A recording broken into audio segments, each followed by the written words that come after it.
বন্ধুরা, সবাই কেমন আছো? আশা করি সবাই ভালো আছো। তো চলো আজকে তোমাদেরকে আমি দেখাবো সারাদিন কী খেলাম, what I it in a day. তো আজকে সকালে অ্যাম্বিয়েন্সটা দেখে এত দারুণ লাগছে। তো তার সাথে আমি এরকম ব্রেকফাস্ট করে নিলাম সকাল সকাল, ড্রাই ফ্রুট। আর দুপুরে তো মেনুতে অনেক কিছুই ছিল।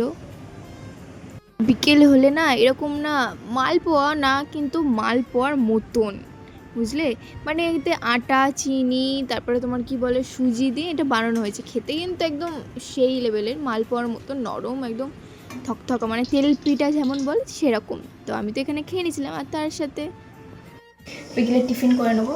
এখানে আছে আলু চপ, ভেজিটেবিল চপ। আলু চপটা বেশি টেস্ট। আমাদের দাদা ভাই আমাকে এরকম এনে দিচ্ছিলো রাত বিকেলের টিফিন। তো এটা খেয়ে রাতের প্রিপারেশান নিচ্ছিলাম কী খাবো। তো তোমরা কেউ গেস্ট করতে পারছো চিকেন কষার এখানে কী বানিয়েছি? বাটার নান। কিন্তু আমরা খেতে বসে পড়েছিলাম। যেই ব্যাটারটা বেঁচে গেছিলো না, এরকম পাউরুটি বানিয়ে নিয়েছিলাম, একদম সফটও হয় কিন্তু খেতে কিন্তু সেই লাগে।